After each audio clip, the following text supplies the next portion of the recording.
in their long history, the people of Israel, the sons and daughters of Abraham, had seen some stuff. Collectively, in their history, they had been enslaved in a faraway land. They had been exiled to another faraway land. They'd gone through a civil war. They had been invaded and occupied any number of times.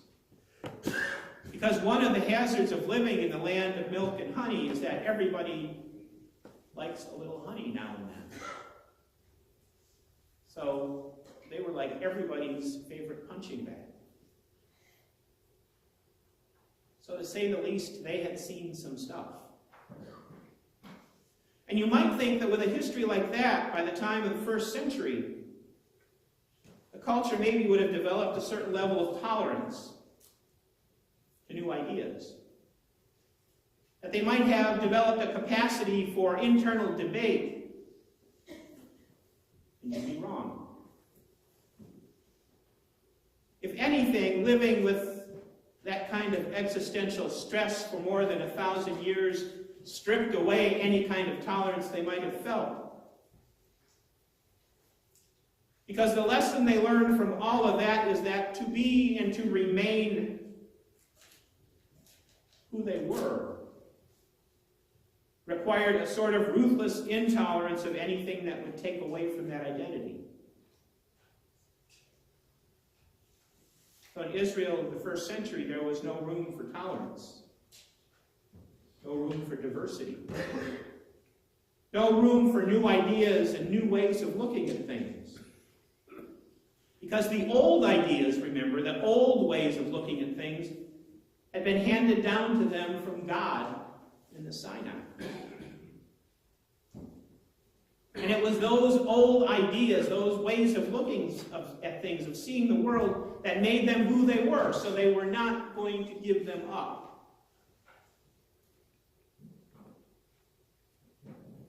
And if history had taught them anything over the last 1,000 years, it was that any time they did stray,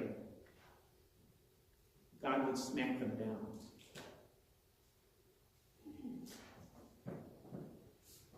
Because of all this, the high priests of the temple were the guardians of the faith. They were the ones responsible for keeping the faith pure. And the members of the Sanhedrin, the kind of ruling council, they were the guardians of the culture. They wanted to keep it unsullied by foreigners. They were playing the long game. Certainly they were occupied by Rome. Nobody could deny that. Just as the Greeks had occupied them before. And others had occupied them before that. But they believed that one day the Messiah would come and they would be freed from the tyranny of the outsiders. And when that day happened, they intended to be able to present the Messiah with a pure and pristine faith and a people that had remained steadfastly faithful to them. They wanted to show how well they had held the people together. And with that in mind, they had developed a very simple formula for dealing with these threats that came from the inside. Kill them. Oh, sure, you would discredit and shame them first if that would work. But sometimes you just couldn't do that, so you would kill whoever the problem was. Because they had learned that if you kill the leader, the followers just scatter. If you kill the leader, the heretical ideas that they were spouting and all of the nonsense that went with that would just evaporate. And in the space of a year or two, probably, certainly within a generation, nobody would even remember who they were. In the lifetime of Jesus, roughly speaking, the leaders in Jerusalem had already done that at least 4 or 5 times. to other men who had pretended to be the Messiah.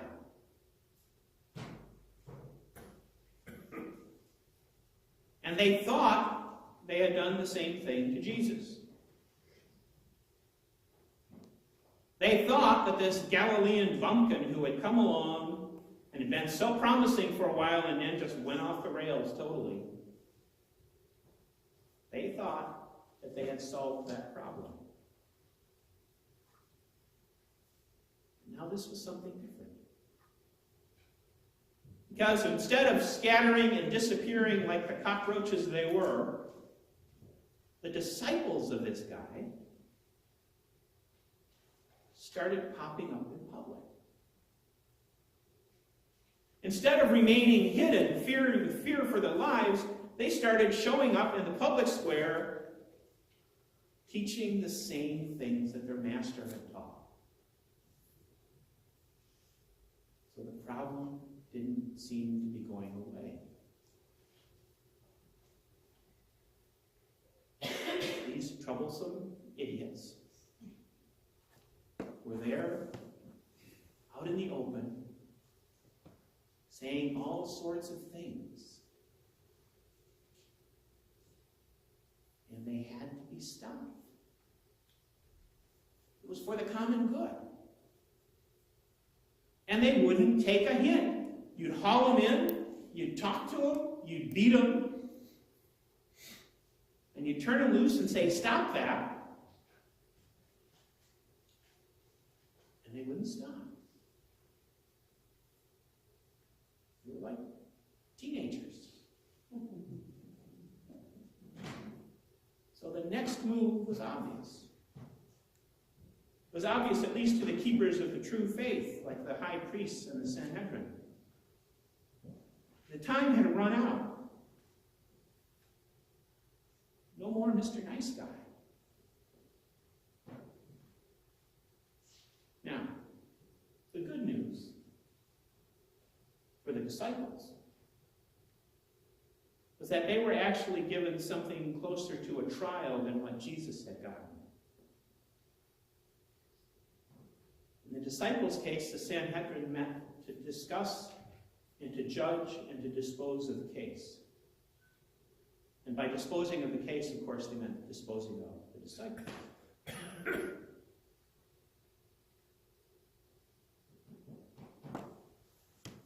And in the first reading today, we heard what the disciples' response was.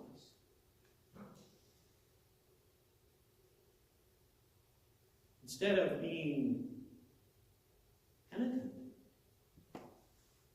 Peter just said, hey, we're doing what we got to do. We are saying what Jesus told us to say. We are working with the Holy Spirit within us, and this is what we got to do. We got to be us, like it or not.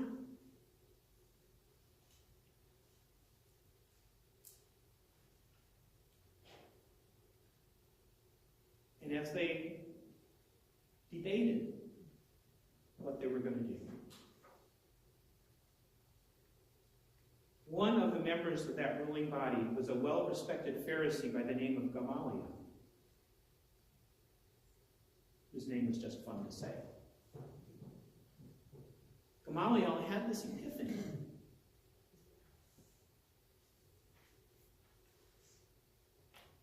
Gamaliel remembered the last two false prophets that they had dealt with. A couple of guys by the name of Judas of Galilee and Hewitt. And he remembered their followers. And as he sat there and he heard the disciples being so stubborn, he had this epiphany. Could I have that slide, please? I think there's another one.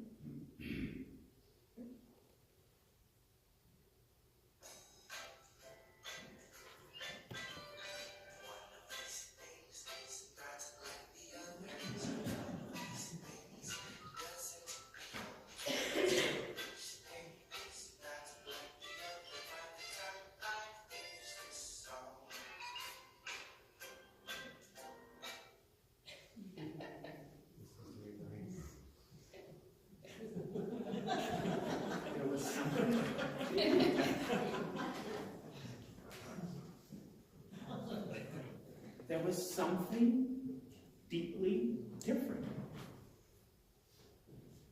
And that made Gamaliel, hold up his hand and say, now wait a minute. Before we go doing anything rash, let's remember this. When Judas of Galilee and Theudas were executed, the movements died with them right away. Their followers quickly decided that given the choice between death and life as a failed rebel looked pretty good. And it was over with. But here with Jesus,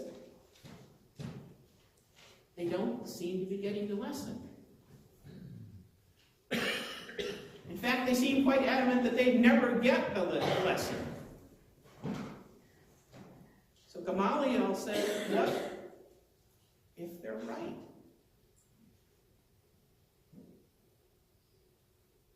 If you were listening to what Peter said,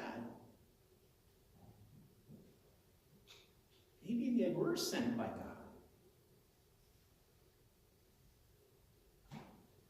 Gamaliel goes on to say that if our method of dealing with madmen and false prophets has always been predicated on the idea that they were mad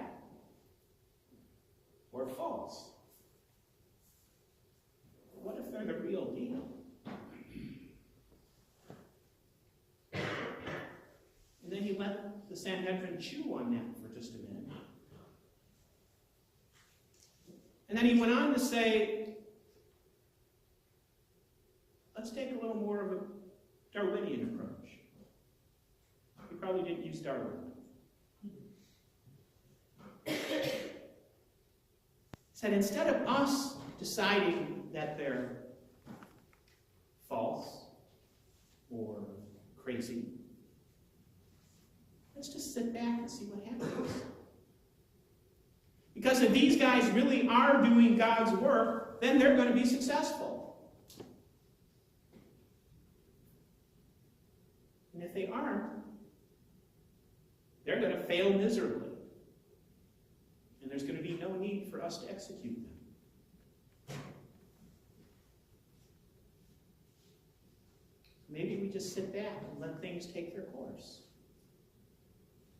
And if they really are working for God, then we really don't want to be the guys that are persecuting them either, do we?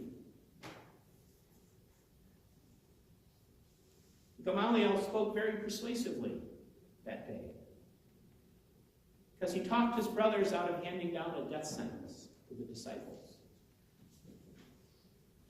Instead, because they were going to be nice guys. Because now they were going to show a newfound tolerance, the Sanhedrin just had them flogged instead. And they were released with a stern warning to keep their mouths shut. And of course, we know how that turned out. It took 100 generations and a couple thousand years, but here we are. Because they didn't shut up. They just kept at it.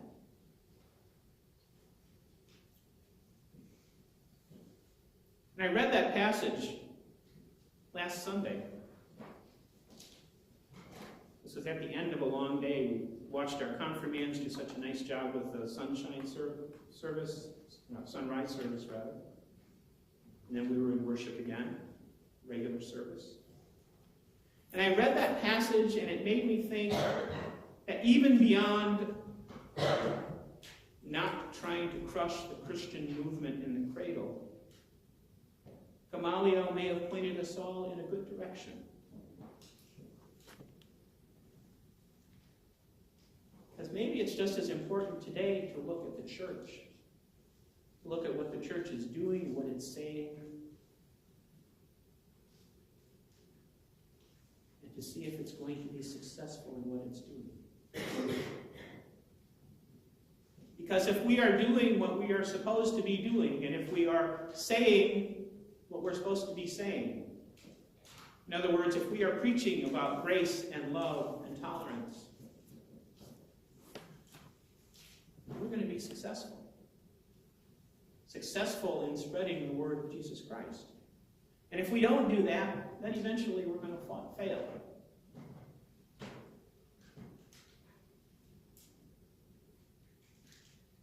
So Gamaliel's epiphany passed down to us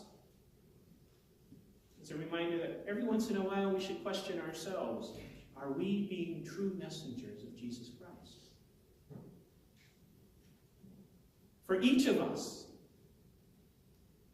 can you tell what we believe?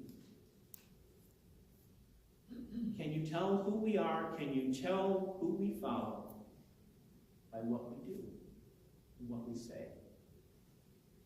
And for all of us collectively as a congregation and as a church, can you tell what we believe and can you tell who we are and who we follow by what we do and what we preach?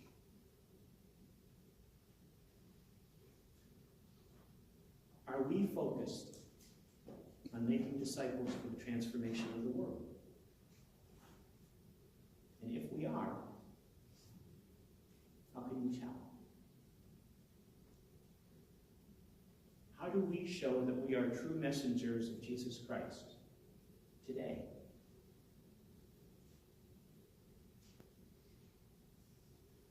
If we were to face Gamaliel today, first of all, we'd be really old. But if we were to face him today, what could we point to and say, here, this should convince you that we really are following God's will, that the Holy Spirit really is in us.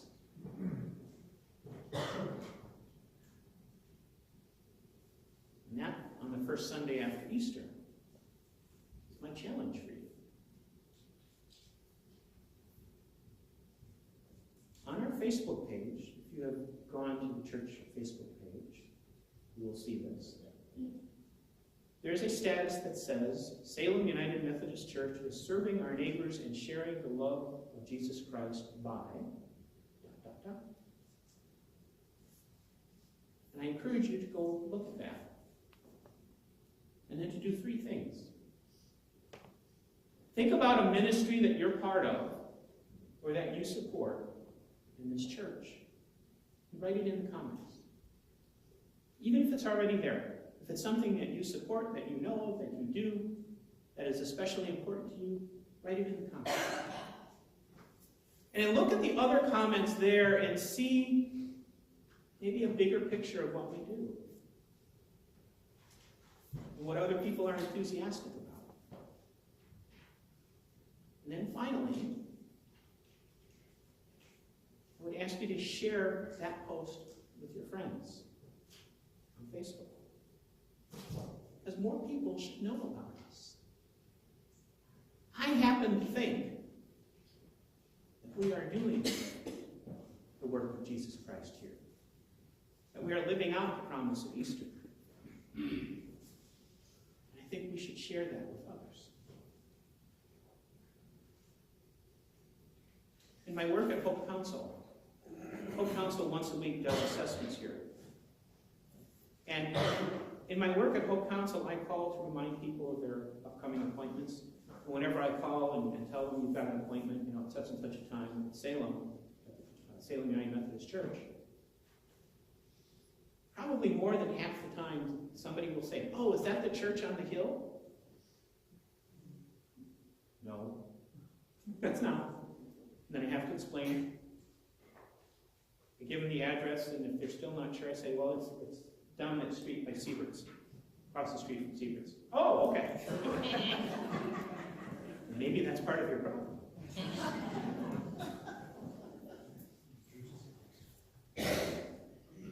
We do so much. We should be proud of that. We should share. And it might be, 2,000 years after the fact. I think it would be good for us to show Gamaliel that modern-day disciples here in Salem are still going strong.